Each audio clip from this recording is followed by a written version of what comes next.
Welcome to the Rebecca Zahau case. Today we focus on the guest house, the second most important area within and near to the scene of where Rebecca mysteriously died at. The guest house known for housing Adam Shacknai, the only witness at the time and person present when Rebecca had died. Adam only knew about it when it was too late, supposedly. However, what went down in the guest house, considering what was found within it, including women's clothing, makeup wipes, you know, did Adam have encounters with another woman at the time? Was it days before, days in between? What was really going on? It's all evidence at the end of the day, but this is what the problem is, how the police handled it all and processing of material. They basically focused all in on the true crime scene of Rebecca, the bedroom, the balcony, and over it. But the guest house wasn't treated the same way. As for DNA testing and checking, that was neglected early on, and when it was considered in the future, supposedly too late. Join me today as I share with you the key photos and additional evidence which I've never really looked at before, and some of you watching may have not either, and have a closer look at how material like that could link in some way to Rebecca's death, cause of death, and the possible motive, whether it be herself or by the hands of somebody else, foul play, murder. So, I have done a couple of videos already, and originally I did analyze and react to the autopsy report, and the guest house, the evidence found there, did stand out to me most. And if you look back yourself at that video, you could see how interested I was in with that. But today, we're getting closer, up close with it to understand. So welcome if you are currently here watching this live video premiere. I do appreciate those that do watch and in the background too. It means a lot. At any point, feel free to share your thoughts, opinions, and reactions in the live chat box located right side of the screen. And at any point, if you have thoughts, questions, answers, additional theories, whether you agree or not with today's video, be sure to drop a comment down below as it will help with spreading awareness. And if you are interested in the full playlist of the Rebecca Zahau case, my analysis and reactions, it's all available to catch up on. Top right corner where the eye symbol is up there. The order of how we'll do things today, I'm going to reintroduce to you the autopsy report and pinpoint the standout as for the guest house, and then work from there to try and figure out who that clothing truly belonged to, look at the different angles of the house, the perspectives from the back, and figure out the theory. Here we are with the scene description on the 7th, the 13th, 2011 at 1900 hours, 14 minutes. I arrived at the scene located at 1043 Ocean Boulevard in Coronado. The area was sectioned off with yellow crime scene tape and multiple police vehicles, media presence, and large crowds of onlookers.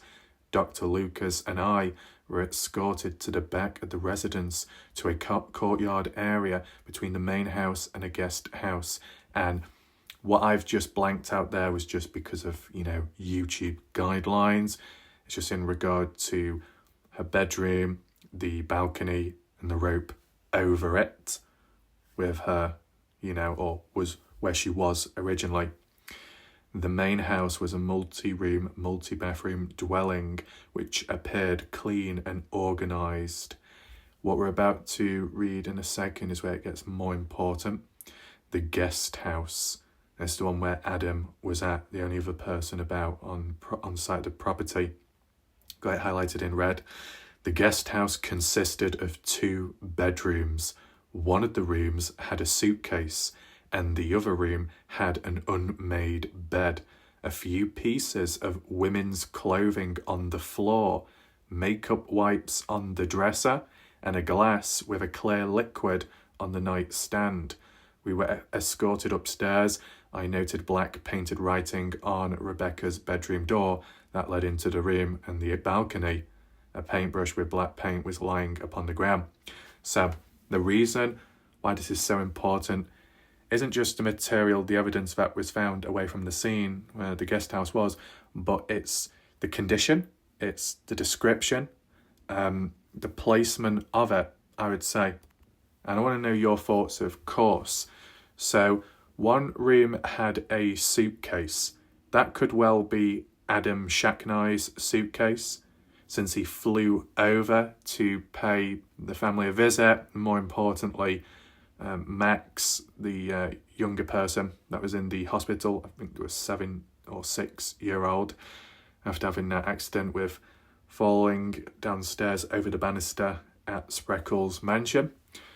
So with spending some time at the hospital, but then also hanging out with Rebecca and Jonah for dinner the night before, you can see how it was building and the proximity as well. We'll get to that shortly.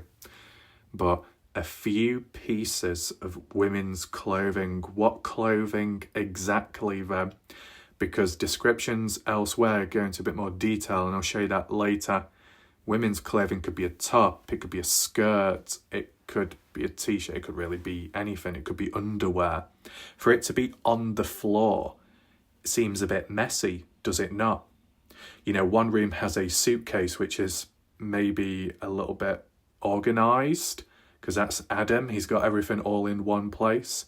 And that the supposed other room was unmade, like it's not being, adjusted, it's not being cleaned up or anything like that, and there's just bits of women's clothing laying on the ground with someone in a rush when they were leaving. Because Adam's still at the guest house, but there is women's clothing and there's no sign of a woman about, besides Rebecca. That's what the strange thing is. Why would there be female clothing in the guest house when Rebecca is in the main house? Do we even know if this women's clothing links to her or someone else? And if it is someone else, at what time, what point were they present? And why were they in the guest house? Did Adam bring anyone home? Did anyone visit Adam in between?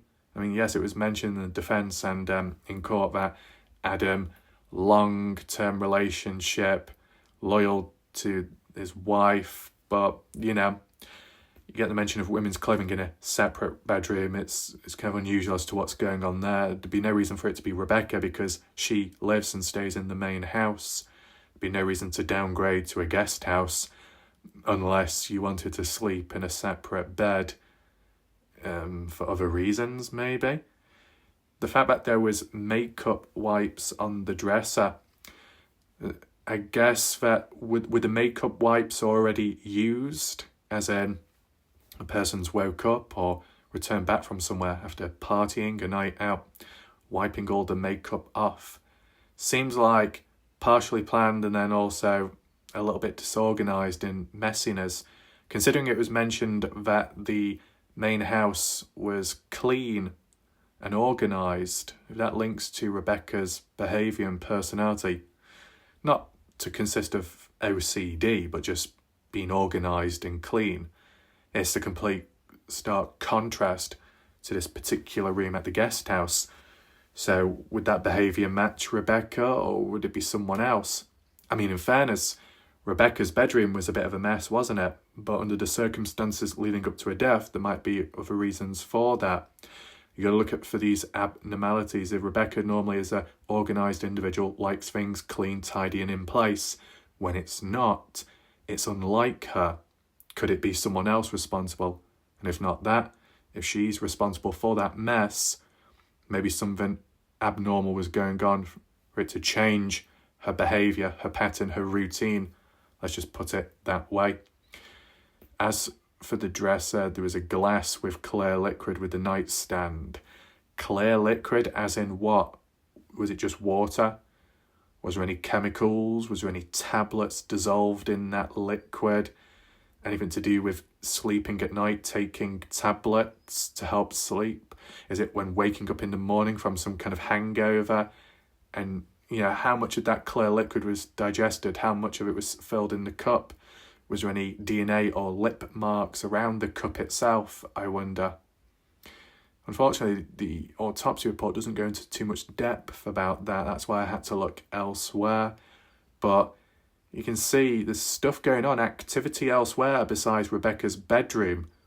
2 different bedrooms, 2 different lots of mess, things going on. Was Adam ever aware of that female clothing, I wonder? I mean, when you look at the house itself here, a decent size, we're looking at it more so from the back, aerial looking down. You got the guest house, which is located just there. As for the main house, here, Rebecca and the balcony, I think it's that one there, centre of the screen, just at the corner of the building. So if you're in the guest house, you're looking through the window, you'd probably get a view from there. The fact that there's 2 bedrooms at the guest house, how often are they really used? A guest would normally be maybe a friend or a bit of a stranger, but you trust them. When it's family or family of family, why would they be in the guest house? Why not in the main house? If the main house has enough bedrooms, they should be able to sleep there. Why did Adam choose, or who chose the guest house exactly? Was it Rebecca's choice? Is it what she wanted? Does it matter that much? I mean, if Adam was in the main house and sleeping there, would he have seen anything else? Would he have been able to prevent anything from happening to Rebecca? Could he have been more of a valuable witness, or would it have not made a difference? It makes you think. I mean, when you look at Rebecca, and it said about how she was into health, fitness, I believe, didn't have any issues psychological at the time back then. And even after Max Shacknai, that accident, it was deemed as not too good. Rebecca didn't seem to blame herself too much. She was a bit sad about the situation, but kept her composure. However, when it came to that voicemail, on the day, did it alter her mind? Did it change her? Did it cause any issues, any panic? Depends on when she actually listened to it. I think it was pretty early hours of the morning. The early hours of the morning, did it lead to her ever telling Adam about it or not? Because I don't think Adam was contacted as like Rebecca was. Here's Adam as an example. These 2 individuals that went back to Spreckles' mansion the night before.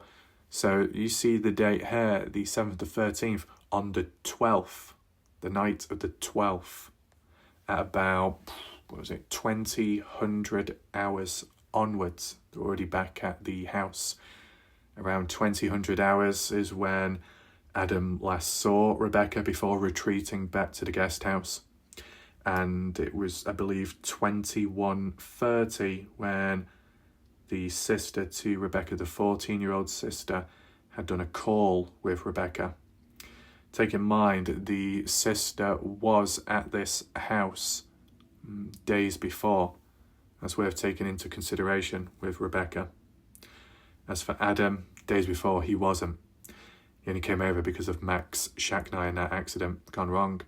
So when you're looking at the house here from the entrance way, coming and going, probably using the main entrance way from the looks of it, unless you can go round the back of the house. If there was another woman at any point to try and justify or make sense of that clothing, they would have to come through the main entranceway. Would Rebecca have seen or noticed it? I mean, you can't ask her, of course. What if Rebecca, even if it wasn't directly linked with her, what if Rebecca knew or found out about maybe a woman staying in the guest house at some point at the time? Anything to do with Adam? Because look at it this way. There's only 2 people at the house. Only 2 witnesses to whatever goes on there. If Adam was occupied in the guest house and somehow Rebecca went to check in on Adam for a reason, or maybe it was to do with the voicemail and she rushed out to inform him and caught Adam in the act with another woman, who knows, and Adam panicked. Rebecca was kind of shocked, dealing with the news of Max, the health update for the worse, and then Adam being caught in the act. As a theory, did he try silencing her in any way? I said, we've got these different theories and ideas. You look at the house itself, and you look round the back. That's the guest house, the entranceway door, and windows on both sides. If they link onto the bedroom, you could have got a certain angle when looking out the window. Want to know your thoughts on the matter. And this is a piece of evidence from the guest house, which we'll get to in just a second. I'm just swirling around with some ideas. Okay, Rebecca in the main house, 2000 hours onwards. Adam, guest house. Only 2 people at that point? Maybe. Did anyone come by later on in the evening, the night? If they did, likely they would have had to have knocked at the front door of the house, and it would have alerted Rebecca to check on in, to see who was knocking, if anyone was coming or going. So that does have to be considered. If Adam was expecting to see anyone or for anyone to visit, would Adam really be waiting in the guest house? You think he'd be waiting at the front of the house to, not literally, but sneak someone in so Rebecca doesn't see. Of course, there's been the counterpoints of, did Adam make a pass at Rebecca and she kind of fought him off, and Adam continued and proceeded onwards and it went too far? Was there a crossover? Because, victim's family had pushed the idea that maybe there's a few sexual activities but without consent, and also partially fueled by what happened to Max and Adam taking his frustration, anger out on Rebecca, feeling that Rebecca was responsible for neglect of that child. So getting revenge in a way, whether it was truly planned or it was in the heat of the moment, whether it went too far or it was done with absolute intent. Whilst yes, she may have been found over the balcony, due to no internal decapitation as you would expect with one of those circumstances, could they have been slightly lowered over the balcony? They were already dead. And in terms of the injuries of what you could associate with being strangled, was it by someone else and then staged it as self-inflicted to make it look like Rebecca did it to herself? And then with the natural backstory of the news of Max and the voicemail, it was bound to be Rebecca took it too much and it threw her over the edge. And yet she may have not been as fazed by it in the presence of another person, and it's just her and them. Can you escape? Is it easy to get away? Is it easy to break free? There might be items about in the house, but, when you think of it, it would be a bit awkward. Physically, as for psychologically speaking, I don't know, because Rebecca is okay there. She probably wasn't vulnerable in that sense, but physically, there can be an imbalance as for theories and ideas. But the house itself, as for CCTV cameras, I never really seemed to see any. You'd have expected some kind of cameras somewhere. It is 2011, I'm sure there was CCTV back then, unless it wasn't working or it was limited as to where the cameras were located at. Because if there were cameras, you'd be able to see who was coming and who was going at different times. I mean, when it came to the 12th, after finishing dinner at the restaurant, whilst Jonah, the boyfriend to Rebecca, went back to the hospital to check in on Max, and Rebecca and Adam came back to her, spent some time inside the house doing what exactly? Not too sure. Watching TV, hanging out, and then later retreated, as in Adam, to the guest house. 2000 hours onwards. Rebecca found next day about 6:30, 6:48. So as for the true time of death, it's kind of unknown. It treated it as 6:48, but if Adam, came outside from the guest house from her and saw Rebecca over the balcony, she was already gone by then. So how much earlier did Rebecca do that to herself? How much earlier did someone do it to her, depending on which way you look at it?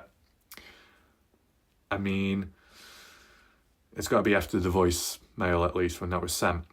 That's something to work on, because she did listen to it as it was described. The family had mentioned that Rebecca was going to have a shower and then sleep.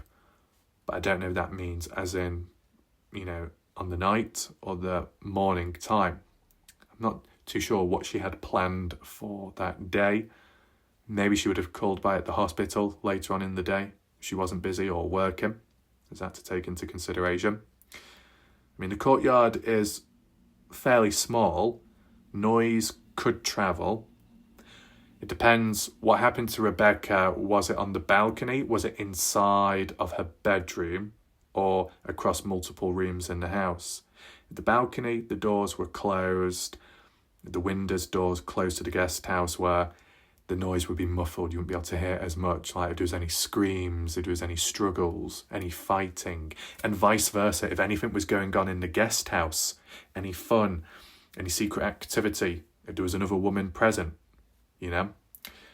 But whoever it is, they left their items behind. Whether it links around the time of Rebecca's death or way before that, there was a woman present at some point. And it's just strange. It's strange. So let's take a closer look at it. The examples.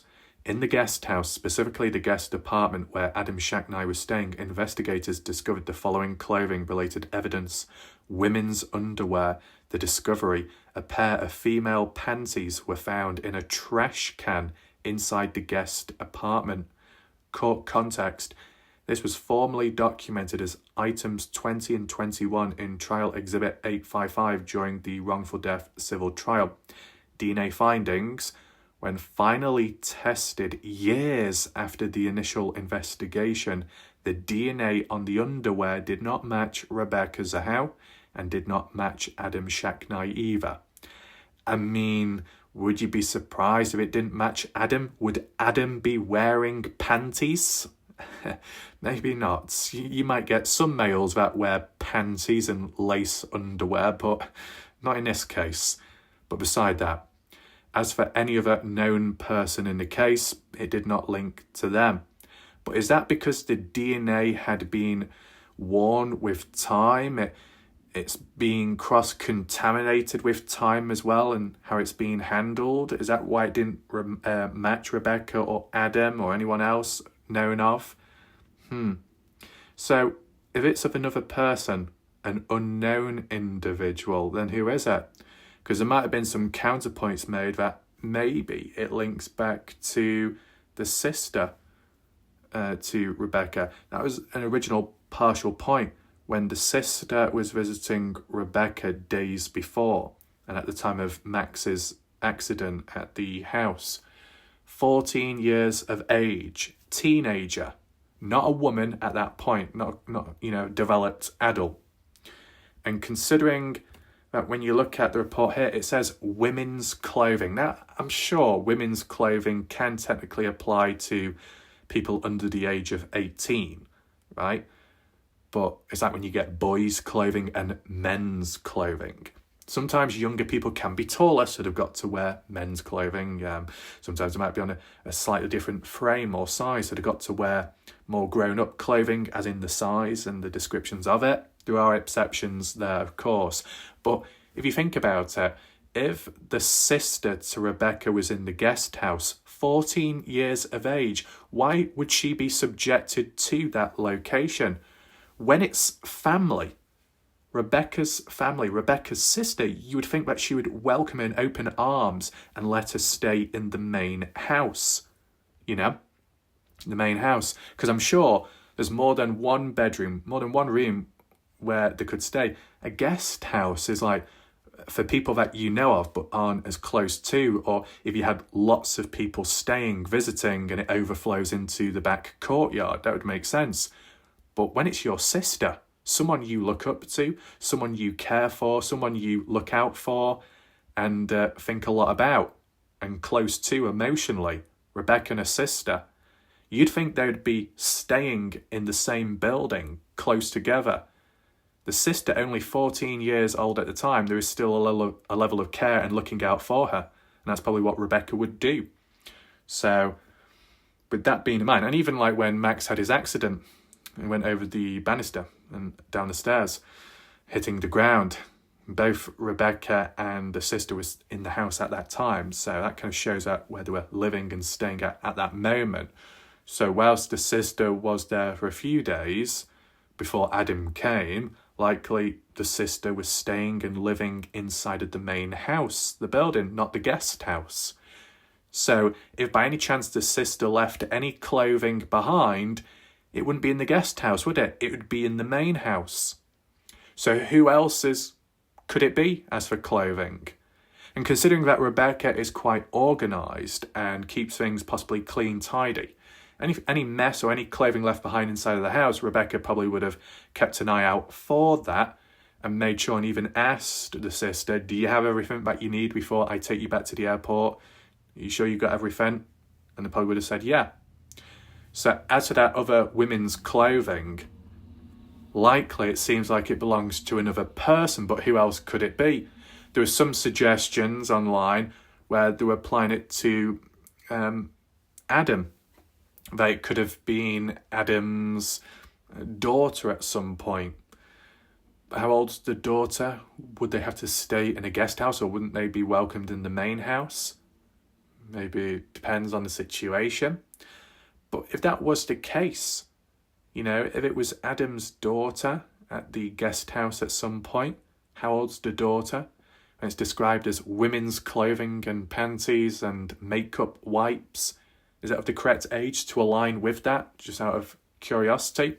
And if that's so, how far does it date back to? Before Adam came on over because of Max's situation, how long before that did Adam previously visit? Was it weeks apart, months apart, years apart? When exactly? I mean, it's described as a vacation home over the course of a month or two or so, a certain period of the season. So other times when it's not in use is who is staying care, and how often does Adam use it exactly? Adam's family. Did Adam's family come on over sometime, a previous month, a previous week, whilst Rebecca and Jonah were there and they all hung out together? And in the guest room, the daughter to Adam or some other family member to Adam was sleeping in there and left her clothes behind. They left glass on the side. They left pants in the bin of all places and wipes, makeup ones on the table. I mean, why exactly? Because, the longer apart it is when it last happened, you compare that to Rebecca who, may check in on the house and the guest house, maybe seen if it's clean or tidy, you'd think it would be more maintained or looked after, or after that amount of time spent, after a few weeks or months, you'd check in on the room and think, oh, that bed's unmade and this has been left behind, this clothing. It just seems more like a rush. It seems like the clothing in the guest house is more of a rush. Similar to Rebecca's bedroom with the paint on the ground, the paintbrushes, the writing on the door, the splatter marks. It seemed like either Rebecca or someone in that room was in a rush at the time with all stuff all over the place scattered about, which shares the similarities as described here. It's not, a folded made bed. No, it's been left undone. So someone had been sleeping in there and it's not been seen to since. I mean, what about the DNA, hair follicles in the bed? What about that? Was that ever checked? Doesn't seem to be the case. As for the women's clothing, it wasn't neatly folded. It was literally on the floor. Why would it be on the floor? And why did the person leave it behind, whichever woman it was? They left without their clothing. They had more clothing with them and they left some of it behind. Were they in a rush somewhere? Doesn't make any sense. And even if it was from the past, they'd never thought to return back to the house to collect their, items of clothing. But no one else in between, from Jonah to Rebecca, never checked on into that guest house room and said, oh, look, you got some clothing still left. We need to contact whoever. No mention of that. It seems like it's more relevant and recent to around the time of Rebecca's death, on the day before, even the day before that. Makeup wipes implies that, okay, they've been wearing makeup if it's already been used, but natural daily wear, they were going out somewhere. Well, Rebecca, Jonah and Adam went out, didn't they, for dinner? Maybe Rebecca applied makeup on that day, the 12th, but why would any of Rebecca's clothing or wipes be in the guest house when she's living in the main house? There's no reason for that exactly. Even if for some reason Rebecca was showing Adam around the guest house, saying where you can go, what room you can go in, there'd be no reason for her clothing to end up on the floor. Exactly, is there? Is there, though? So, women's clothing, adult clothing, makeup, or the after effects of that. Clothing left behind, dumped on the floor, reckless abandonment, possibly in a rush. But is that before or after Rebecca's death? Is it on the day before, or spread about? The further back it dates back to, the less it makes sense. The higher chance it would have been found at some point before that and noted, but no action taken. It left as it was. I mean, if it was like a fire, you can check a fire and kind of guess how long that fire was done and how fresh is it? Is it recent? Is it old? But with clothing, if it's just dumped, I mean, if you was to hold the clothing, does it feel warmth? Like the person was wearing it on the body and then they just took it off. There could be still a bit of body heat still on that material, but chances are low. It would have to be literally as soon as the clothing's off, you might feel it and it feels warm after that point. Who knows? As for the scent, was there any scent? Was there any particular perfume on that clothing or scent which would match something Rebecca would use on herself or any other distinct people? These questions, because I know, whilst when looking at it, it mentions that the DNA, that it didn't link to Rebecca, Adam, or any other known person in the case. So any other known person in the case, when referring back to Rebecca's sister, if it was Rebecca's sister's clothing left behind in the guest house, likely it wouldn't be because the DNA didn't match it. I'm guessing the sister is included as a main or a person in the case because of the backstory to Max and Rebecca's sister being there for that. That's been acknowledged in the autopsy, so likely she is a person in the case and the DNA does not match her. So if it doesn't link to Rebecca, supposedly, doesn't link to Rebecca's sister, doesn't link to Jonah's former partner either, then who else is it? Just some mystery random woman? And when and at what time and what point? The guest house, of all places where it took place or something happened, not the main building. Was that done out of a level of consideration? Was it done out of the fact that Rebecca or Jonah at some point was present, so any action couldn't take place in the main room because of noise and sound that could be seen, it could be heard? Is it just a woman, or was it a woman engaging with someone in the guest house? Only women's clothing, no one else's. Strange. There was mentions of some other items, either left behind or found, clothing-wise, but we'll do that for a separate video because it could be a theory and it could explain as to why DNA was lacking in some areas. So be on the lookout for that. But I just wanted to focus in on specific clothing, right? And just going further and asking and questioning, was DNA found on the items though in general? And it says, yes, DNA was present, but it did not provide a smoking gun. A mixed profile. Testing revealed a mixture of DNA from at least 2 individuals. 2 individuals in regard to the panties. So DNA to the one that was wearing them. DNA belonging to another person that was taking them off or touching in that area. That would imply some kind of either relationship, one night stand, or, man, woman, or a woman and a woman, who knows, engaging in something for, additional DNA to be found. 2 individuals, person wearing and person touching. Interesting. The exclusions, crucially, both Rebecca and Adam were excluded as contributors to that DNA. Right. So it means Rebecca wasn't wearing them, supposedly, and Adam wasn't holding or touching them for the secondary DNA. It means another woman was wearing them and maybe another man was with them. But who would it be? It can't be Jonah because it said the DNA doesn't match to any key people in the case. The unidentified source, the DNA belonged to unknown individuals. This is not uncommon in forensic environments. DNA can persist on clothing from manufacturing, handling in a store, or from previous guests if the item was left behind or used as a rag. Items left behind, but left behind in what way? Some clothing on the floor dumped. Not done with consideration, right? literally dumped on the floor. If the person was walking away or leaving that room, they would have walked over that clothing. They would have seen it on the floor and they chose not to pick it up or pack it away. Weird, isn't it? If you're in a rush or your mind is very distracted, you might neglect it on the floor. That could link to a more serious situation.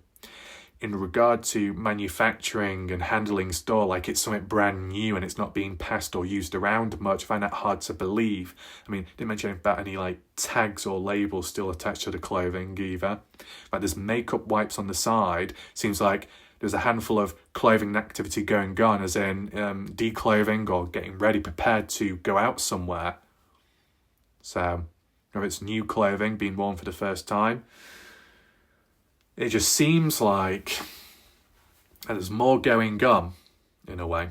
And I feel like with Adam being either in the same room as this clothing or the room next door, did Adam come across anything himself or engage in anything somehow? You know, if Adam said he cut Rebecca down off the rope and he gave CPR and he did all that, and yet there was no DNA of him to match or apply onto her touch-based DNA. There's no DNA there despite what Adam claimed to do. What about the things Adam never said that he did? Where there could have also been no DNA. If he had been wearing something, if he had been wearing gloves, in a way. You never know, to make sure you don't leave a trace behind. But there could have been another woman besides Rebecca in the guest house at some point. And if Adam was around at the same time, if it falls on the day of the 12th or the 13th, early hours of the morning, you never know. If Adam can do things and not leave any DNA behind, he could have been the same way when it comes to this female clothing, with unknown DNA, in a way. And it said years apart from when it was checked into. That's a big time difference. Lost opportunities. You do it as fast, as soon as possible, so it's more fresh. Leave it, lingers, kind of fades with time to some extent, depending on the conditions. But, you know, like how it says, the item may have been left behind or used as a rag. Used as a rag? Well, there's some clothing or rags that were used on Rebecca, like with the mouth area, the blue top. Arms, legs, you know, bound. So, interesting choice of words here for that. And as for a previous guest, yeah, okay, it could be a previous guest, but how far are we talking back? Because in that span of time, did Rebecca, did not Jonah ever go into the guest house in any of the rooms just to make sure that they were all tidy for the next set of visitors and guests and so on? Like when Adam was coming to visit, did Rebecca not think, or did Jonah not think, right, let's get the accommodation place all fine and checked to make sure everything's all clean, to make a good impression, to make sure everyone feels comfortable, safe and clean. And upon searching the rooms, you would have found the clothing and thought, oh, what's all that doing there? You don't think it would have been abandoned and left? The delayed testing, the biggest issue, the most significant criticism in the Zahau case wasn't that the DNA disappeared, but that the San Diego Sheriff's Department didn't prioritize testing it immediately. Because they ruled the death as, removing oneself from this earth, within weeks, many items were not tested. Many items not tested. So what else wasn't then? So using the sensitive methods until years later for the civil trial. I think that applies to a glove as well. By the time the civil team tested items, the chain of custody and the potential for cross-contamination from investigators handling evidence had increased, making any results harder to use in court. Yeah, that's not good. Would it have given a different result? If it had been tested and checked immediately, would it have been any higher chances in linking to Rebecca or Adam in some way? With the cross-contamination ever since. The unknown DNA problem. One of the most haunting aspects of the forensic report is that there were other DNA samples found at the scene, specifically on the knife used to cut Rebecca down, that were uninterpretable or belonged to an unknown male. And why would it belong, for example, to an unknown male when, for example, Adam was the one to have claimed to have used a knife at least to cut her down? Why would it be unknown male if Adam's the one claiming to have used it? However, there were a couple of knives, weren't there? Maybe Adam used one, but before that, leading up to Rebecca's death, there was 2 knives, and they were both in the bedroom. You had a kitchen one. I think there were 2 kitchen ones, and at least one of them had Rebecca's blood on the handle area, but it was period blood from a period brought on early, maybe through stress. But why would she need a knife in a bedroom? You'd think either self-protection in the moment, or she needed to use a knife to maybe cut something, or opening a box. You know, you can use knives for daily stuff as well. But 2 lots, and bleeding as well. That was strange. What, even before the death, you could ask yourself what actually caused the period, the onset period, and the blood, the bleeding. What caused that, first of all? Was it in link with the death, the build-up to it? Or was it other stressors and factors going on at the time? It makes you wonder. Beside that, the sheriff's department maintained these were likely background DNA from people who lived or visited the house previously, whilst the Zahau family argued they were literal fingerprints of a killer that police ignored. Yeah, depends. I mean, look how it says specifically the knife that was used to cut Rebecca down, and that was labelled as either an unknown male or uninterpretable. Well, for that particular one, I mean, Adam did say he used that one to cut her down, so you'd think it would be him, but it wasn't clear enough. I mean, how? Why was his print not on it, truly? It's weird. But, speaking of DNA and evidence, the paintbrushes, even the one that was used on the door to write out, she saved him, can he or can they save her? That cryptic message on Rebecca's door. Well, someone had clearly done the painting, and paint was on Rebecca.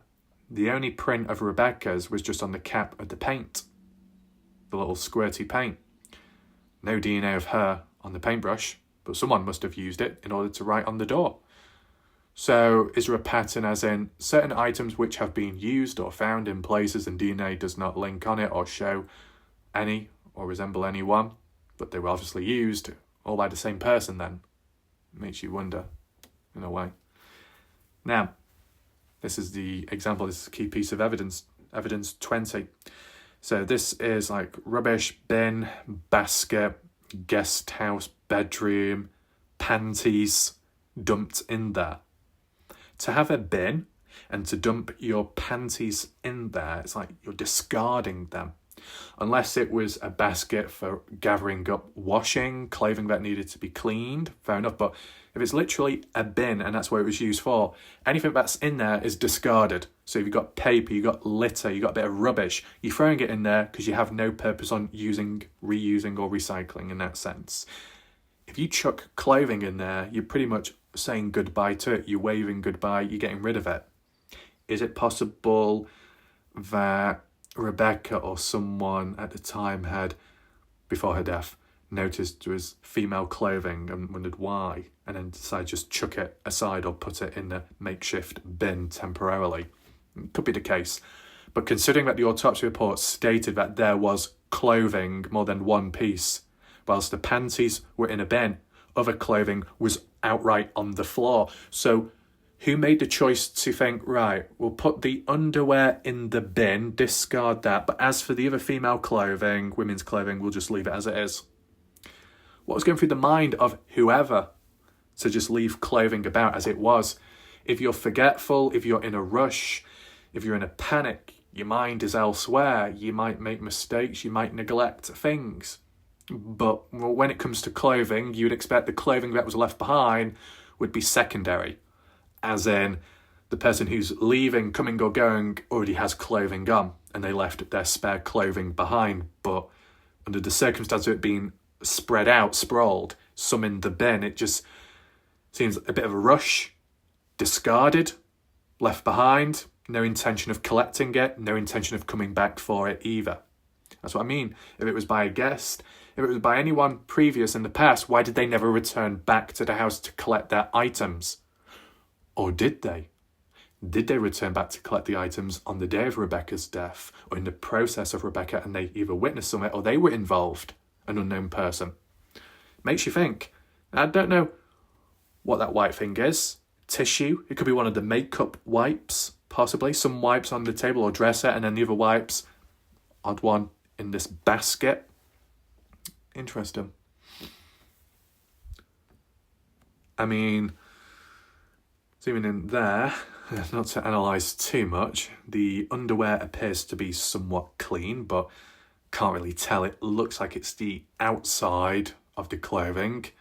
If it was reversed inside out, would there be any stains? I mean, look, in fairness, if there was any blood stains, any like period blood, then you could link it to Rebecca, of course. She was bleeding at the time of wearing underwear. If not, then, was there any other substances or down there which could link to any sexual activity of any sort, or any other markings, stains? I mean, it just looks reasonable in a way. It may not be fresh, that's a different story, but for them to be discarded and left behind and not recollected, so it's a little bit strange. And the reason why it's more strange is because it's around the time of Rebecca's death, and that's when it was first noticed, right? And because Adam was in that guest house, he may have not been in the same room, but, in the other room, there was once or at some point a presence of another woman. Did Adam at any point ever engage or come across another woman?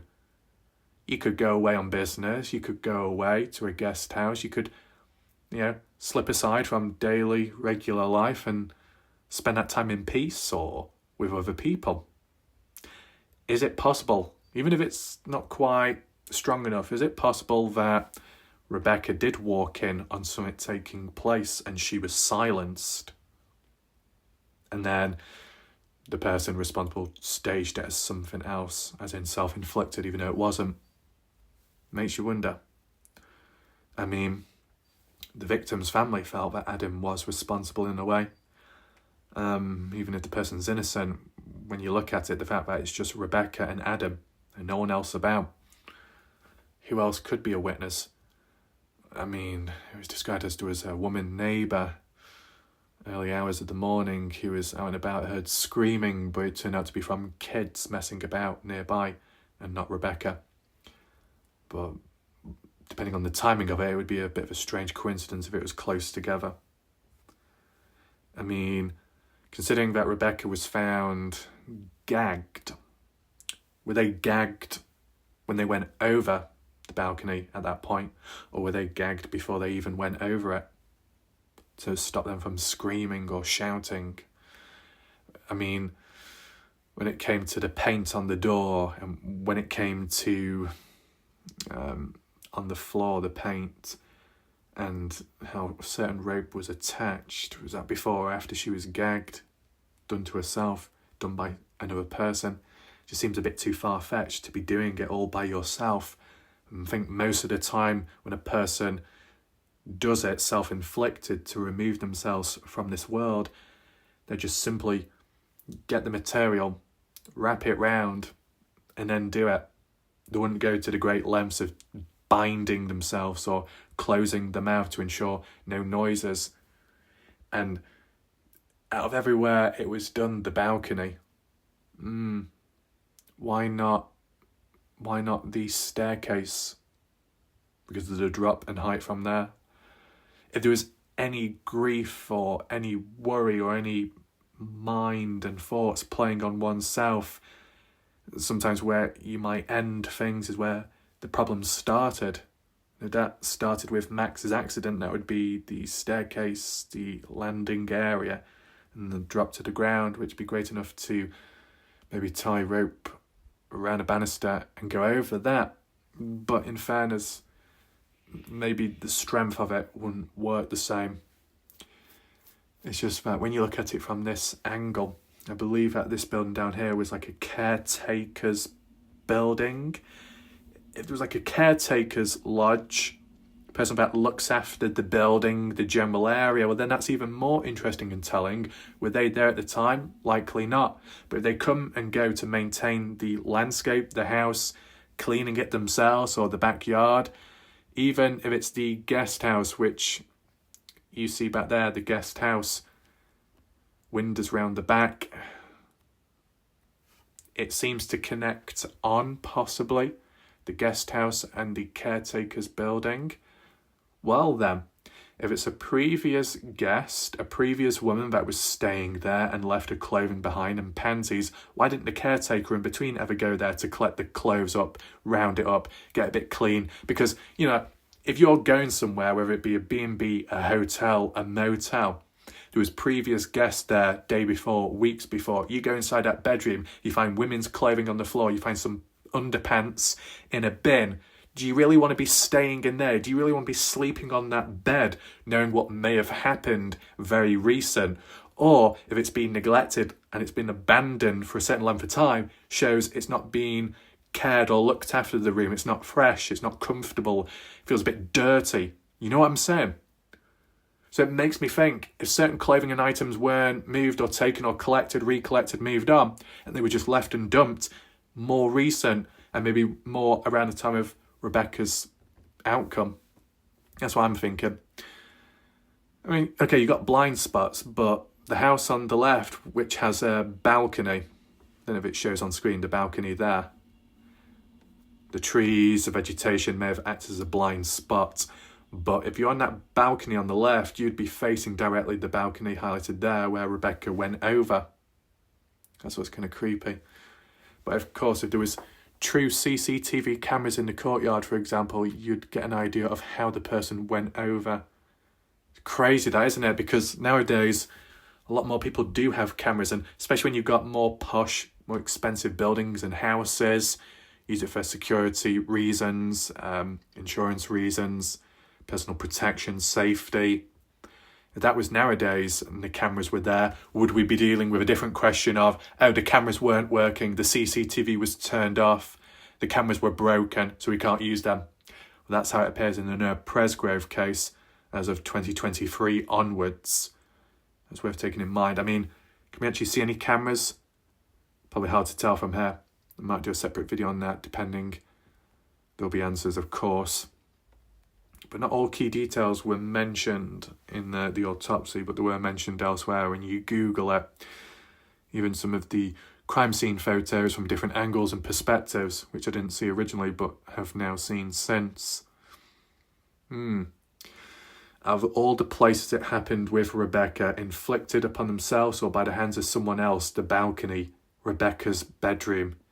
Did Rebecca retreat to the bedroom when being pursued by someone? Is that how it followed? Was it a chase? Makes you think. So we got it labelled there, guest house and crime scene. The distance from one place to another isn't great in length or time taken to get from A to B. And when zoomed in, looking the opposite way at the guest house, as we zoomed in a little bit before, it's not a huge part compared to the main house. But if you're staying there temporarily, you're related to the people to some extent, or you're kind of friends, but not in an intimate way, you probably use the guest house for the sake of your own privacy, what you may do, get up to, and the other people's privacy. There is that to consider. Maybe when couples visit, that's when you use the guest house. One set of couple, main house, the other set of couple, the other. So there's privacy. But if a single person is coming over, or a single family member, or a single friend, you think they'd probably choose the main house instead. So for Adam, who was by himself, chose the guest house, or did Rebecca? I wonder which way around it was considered. Maybe Adam chose the guest house out of respect, privacy and all of that. Different ways of looking at it. But when it comes to the, I believe, the main house, main entranceway, what you see there, that door, is, I believe, what you would see on, let me get to the photo for a second. There.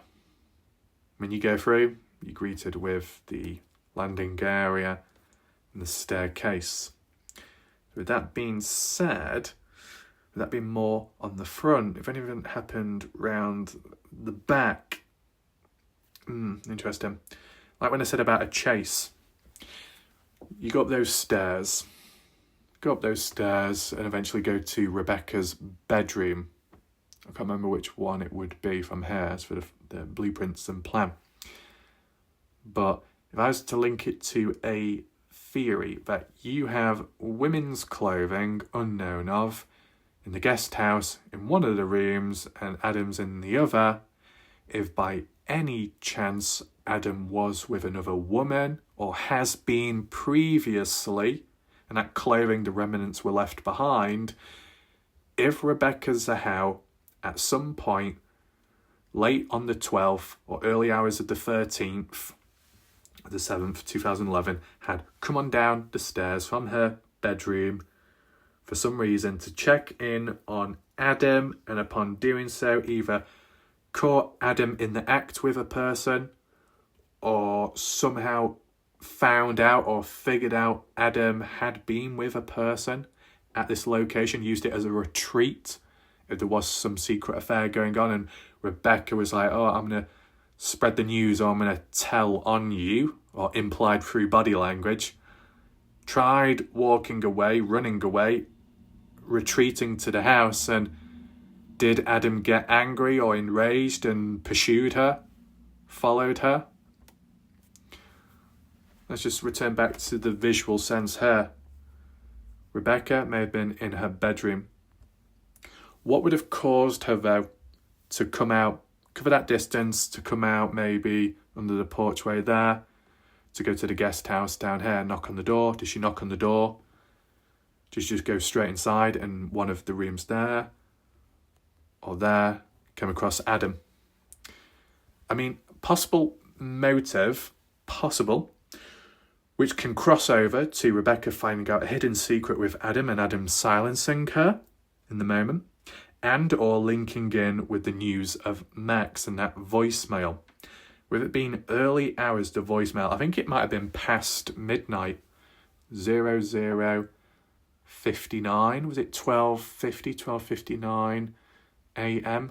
onwards when it was sent, as Jonah, the boyfriend, was still at the hospital and wanted to let Rebecca know about Max's conditions taking a worse turn and the chance of survival extremely low, looking like that Max will die very soon or in the next few days.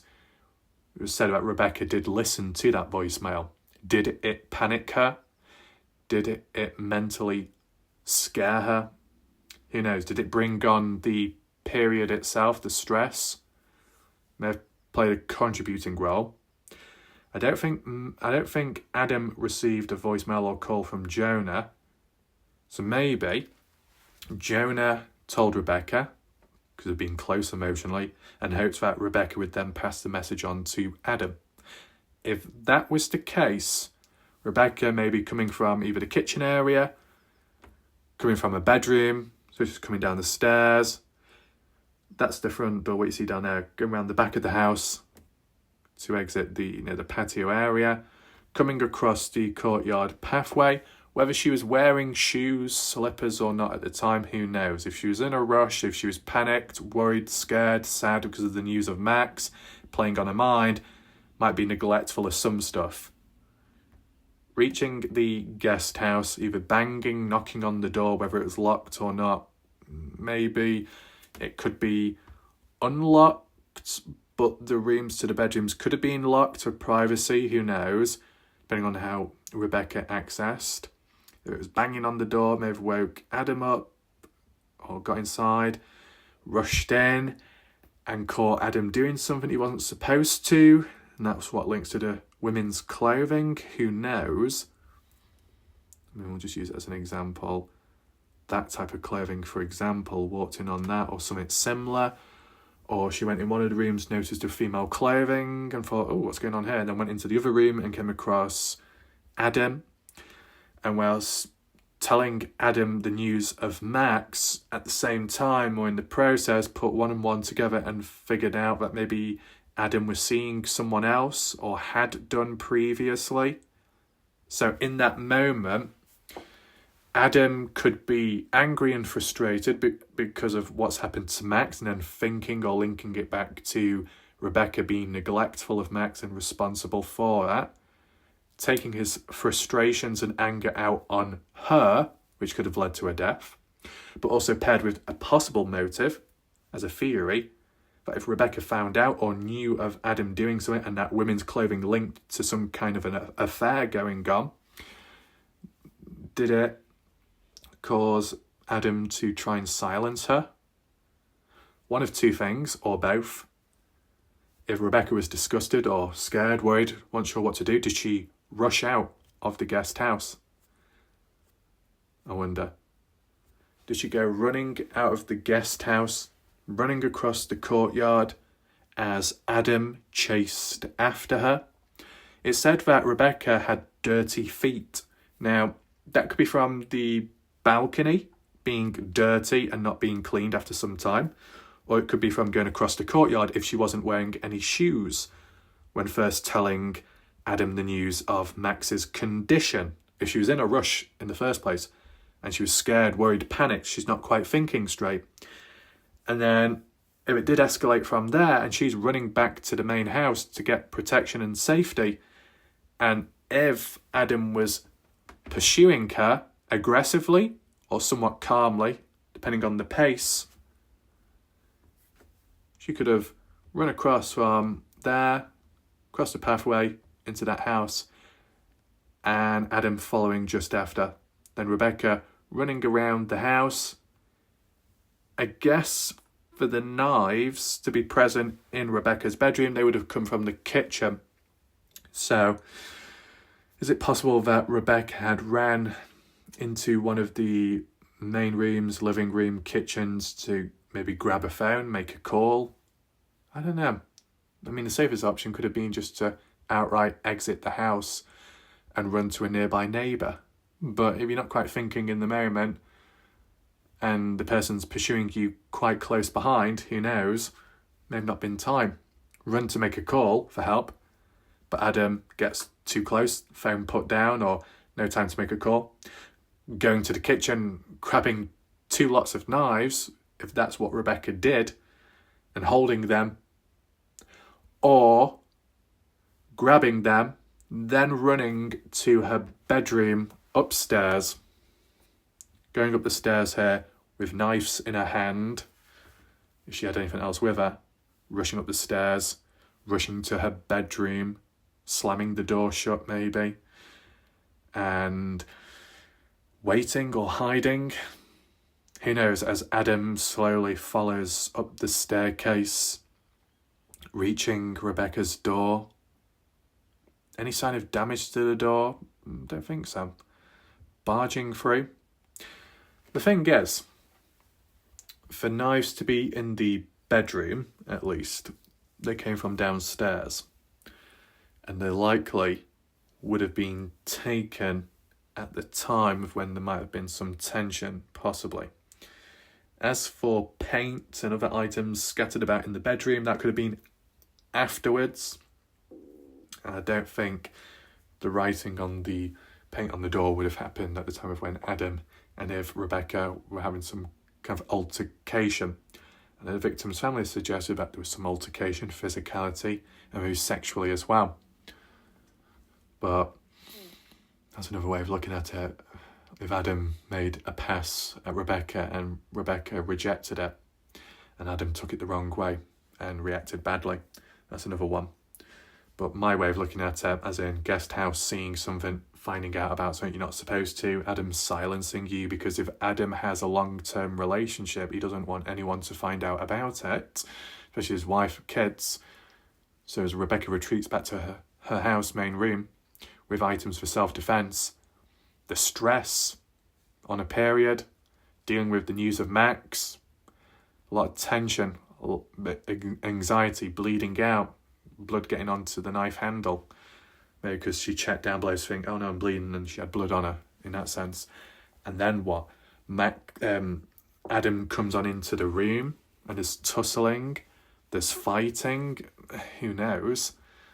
Some kind of rope is collected or used, present on site, and Adam, may wrap it around and squeeze to end her. And why? To bury a secret. We talk about Adam being the only witness about to have seen or heard anything. But what if it was the other way around? What if Rebecca was the witness to something she saw, heard, which she wasn't supposed to? And with being the only witness about, if she was taken out, no one else would know. So if Adam felt like she was a threat to his marriage, to his life, could be all destroyed, taken away, he didn't want it coming out the truth, so he had to put an end to it.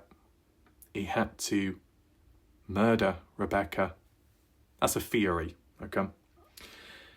Strangulation. But then to keep it consistent or somewhat consistent with the injuries, by turning it and staging it as if it was self-inflicted. And for it to be self-inflicted would be associated commonly with a person dropping from a height and an item being wrapped, if you get me. Maybe the balcony itself, the railing, is a little bit fragile. It could break, or the length of the rope is too long. So the balcony wasn't the main focus point. The bed legs, the weight of the bed, then over the balcony to support the weight, the drop, the force of it all, so it wouldn't break or snap easily. That is a possibility.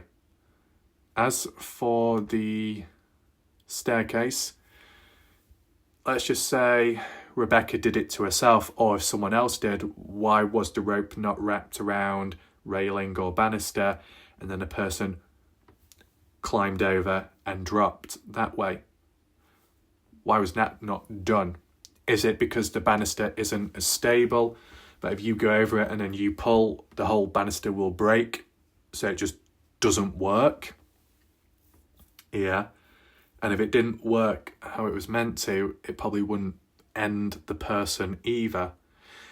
So if it was staged like that, it would be interpreted by police as a failed attempt, more like. As they went over and they hit the floor, the banister broke as soon as the rope tugged, so there wasn't enough time for the person to be strangled in a way. They'd have fallen on the floor, may have injured themselves slightly, but not actually dead. But if it was staged like that, because the person was already killed by someone, and they staged it as it was self-inflicted by the victim instead, the police would think, based on the height, based on how it broke, the person did not die from that. They died from something else. So this appears staged. So it appears that there is foul play and there could be murder. So if you were going to stage it and make it out like it was self-inflicted, you'd have to make sure it wasn't, or it didn't look like a failed attempt. Let's put it that way. So by doing it over the balcony, but tying it to the bed legs, based on the other crime scene photos, a bit more secure, and the success rate of it not breaking or snapping would be better. And if you want to stage it as a successful, fake it as like self-inflicted, as in Rebecca doing it, that would be the way to go. But as for the binding and arms or legs being tied, restrained, I mean, if Rebecca was already gone, why would those extra measures need to be done? It's making me think in a way that if anything did happen beside the guest house, I mean, you could always ask yourself, did anything bad happen inside of the guest house before ultimately leading back to the main house? It just feels like if anything happened to Rebecca as a form of foul play, and if Adam was somehow involved in a way, was it done in such a way that any attempts made to, retaliate physically wasn't to kill her immediately? It was to make her pass out. And whilst she was passed out, then the rope was attached. Then the writing on the door was done. Then she was gagged and bound by wrist and feet behind her back. Was that by Adam? And then when she did finally wake up from consciousness, by then she was picked up and forced to hop or move along to near to the balcony and then chucked over. So she was alive when she went over, and she was tied and gagged so she couldn't make a sound or break free. But in a way, unless it's because of, dead weight, body weight, someone passed out or was unconscious for a bit, to do it then whilst they're passed out, to wrap them, tie them, and then throw them over the balcony, or to not even bother binding them and just put the rope around the main area, pick her up while she's unconscious, then chuck her over the balcony. I think that would be a bit too heavy. The dead weight dragging and carrying. So it's like easier waiting for her to wake up, forcing her to stand up, and then forcing her closer to the balcony. But wouldn't she resist? How could she resist, though? If she's incapacitated in a way, she wouldn't be able to really defend herself or do anything of that sort. It just makes me think. They said there was a footprint on the balcony besides hers. That later turned out to be a police guy. But beside that, there's no other footprints about, and only hers. It means only herself was present when going over the balcony, which makes it even more likely that it was self-inflicted. However, if another person was involved and they bounded her and then put her over the balcony, they would have to stand on the edge of the carpet area so they didn't make contact with the floor there, and kind of like pushed her. So when she got to the balcony, she went up and over, kind of like how Max did in a way, going up and over. But the height of it, the railing, you have to kind of climb over it a little bit. It's quite high. So if by any chance a person had tied her all up and then pushed her and she went over, or hit the railing and then the person grabbed her leg and lifted that so she went up and over, maybe that's what caused it. Stage it, and also the death part involved, as in when going over. Maybe the force, the velocity of the drop wasn't enough to cause breakage within, but enough to cause strangulation. The only other way to counter it, or the opposite, would be if, for example, Adam, and I'm using Adam as an example because there was no other named individuals present, had finished her off himself with wrapping it around her in that sense and pulling. And then, when she was already dead, staged it as self-inflicted that way. But instead of being thrown over the balcony, they were lowered over the balcony, lowered down to make sure that the rope didn't snap the same. And then it was just left as it was. That's another possibility. It's just a very creepy, eerie feeling, nevertheless. If there was a struggle, if there was any fight taking place and it was just only her by herself against someone, no one else there to defend her, no one else there to save her, and yet there was a message on the door. Was that message on the door mocking her, saying, yeah, Rebecca has saved people in the past. Rebecca has been there for people in the past. Can you save her now? Of course not. It's too late. It sounds like mind games in a way. If there's any calculated attempts of staging her death as something else, could also be responsible for the writing on the doorway. But that's what's weird. What's on the doorway, if it was staged as self-inflicted, it would mean that Rebecca would have wrote on the doorway in third person, which would make her sound like she's disassociating from her body, an out-of-body experience, a dissociative episode. And with Rebecca, it was described as she had no known long-term issues or problems. So how would she just break down or collapse in the moment mentally to then start writing in third person? Was it an on-set psychological episode? It's just making me think that whether it's a coincidence or there is more to it. If you wonder why it's blurred, that's just because of YouTube, just in case, right? That's a table that Adam claimed to put there to reach up and collect her and cut her down. Height of it is quite high. It seems like the rope may have been maybe pulled up just a little bit. The balcony, I mean, it looks a little bit bent, the railing, whether that's down to wear and tear or just the sheer weight of it going over and the weight pulling down on it and crushing the metal bar, maybe. Only one of those balcony doors is open, not both. Interesting. Any DNA, touch-based DNA on the knob, the handles of who entered the bedroom? Because whatever happened to Rebecca was bedroom and then balcony. Is there any other DNA, any other touch-based DNA of anyone else that came and left that bedroom at the time and later? Just doesn't seem to be mentioned or acknowledged in depth, does it? So, if anyone was responsible, were they wearing protection to ensure that there was no traces left behind them? Because most, if not all, the DNA and evidence points to Rebecca, making it seem like it's all her own doing. But is it really? Because if it's Rebecca's own doing with the painting on the door, then why is that the one piece, the brushes, which doesn't have a DNA on it? Weird, isn't it? If items are going to be used, but there's no DNA on them, maybe it's by the hands of someone else that protected themselves when using it. And that Rebecca couldn't have done it, the painting on the door, is because she was already dead by then, so someone else had to do it. Makes you think. Of course, if you have different thoughts, different opinions, you can let me know in the comment section. Hopefully you found this video somewhat interesting. Let me know if you did. It would be appreciated if you hit the thumbs up and maybe share the video. Just get the awareness out there.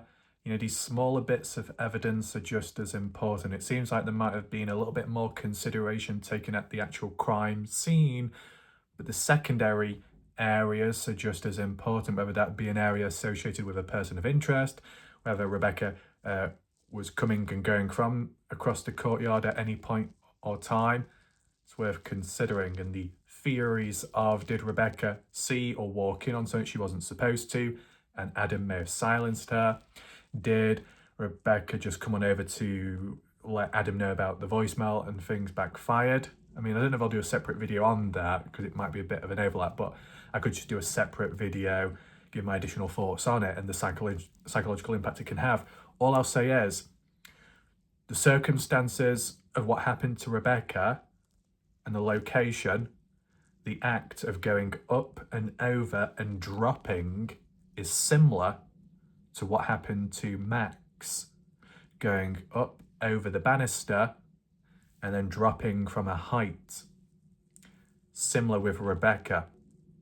Was it thought out that? Was it linked directly? Maybe, maybe not. It's worth considering. Out of all the different types of causes of death, that is the one that's chosen in particular. And due to the knots on the rope, sailor ties, sailor knots, quite unique. And it just happens that Adam, the only other person present on site of the property, is a sailor and has extensive experience with tying knots to that extent. There's at least a coincidence, a crossover. So if anyone's going to be tying knots like that, it's definitely not going to be Rebecca. Likely it's going to be someone else. And just in that context, if there's someone else, then they must know what's happened. And yet they're still walking free. There's a lot of dodgy areas to touch upon. And you can go into it in more depth as well when it comes to other items besides the underwear. But I'll leave that for a separate video because it can link on to some of the other theories and link on to Adam himself possibly. But thanks for watching. I'll do a follow-up at some point, and in the meantime there'll be some coverage on Noah Presgrave and maybe Kenny Veach. My name's Wallach Rath. Thanks for watching, goodbye and good night for now.